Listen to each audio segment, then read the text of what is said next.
શહેરમાં એક બાજુ ડ્રગ્સ માફિયાઓ સામે કાર્યવાહી કરવા માટે પોલીસ સક્રિય છે, જ્યારે બીજી બાજુ ડ્રગ્સ માફિયાઓ અવનવી તરકીબો અજમાવી આવી પ્રવૃત્તિઓ કરીને અંજામ આપતા દેખાઈ રહ્યા છે. દરમિયાન પાલ પોલીસે એક્ટિવા લઈને ગાંજો વેચવા નીકળેલા એક ઇસમ સહિત 3 આરોપીઓને ઝડપી પાડ્યા હતા અને આરોપીઓ પાસેથી હાઈબ્રિડ ગાંજાનો જથ્થો તેમજ અન્ય મુદ્દામાલ કબજે કરવામાં આવ્યો હતો. ઉચ્ચ પોલીસ અધિકારીઓએ સુરત શહેર વિસ્તારમાં ગાંજો, ચરસ, ડ્રગ્સ વગેરે જેવી કોઈ નશાકારક ચીજવસ્તુનું વેચાણ કે હેરાફેરી ન થાય તે સારું માર્ગદર્શન તથા સૂચના આપવામાં આવી હતી. જે સૂચનાને આધારે પાલ પોલીસ સ્ટેશનના સર્વેલન્સ સ્ટાફના માણસો પોલીસ સ્ટેશન વિસ્તારમાં પેટ્રોલિંગમાં હતા ત્યારે એવી બાતમી મળી હતી કે પાલ ગેલેક્સી સર્કલ પાસે એક બ્લુ કલરની માદક પદાર્થનું ગાંજાનું વેચાણ કરવા એક્ટિવાનો ચાલક પ્રતિબંધિત માદક પદાર્થ ગાંજાનું વેચાણ કરવા આવનાર છે.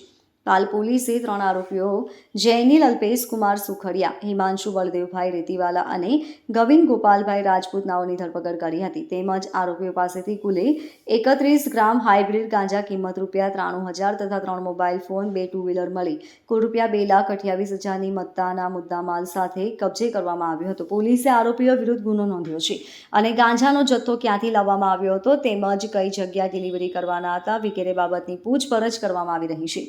Bureau report, LK star news, Surat.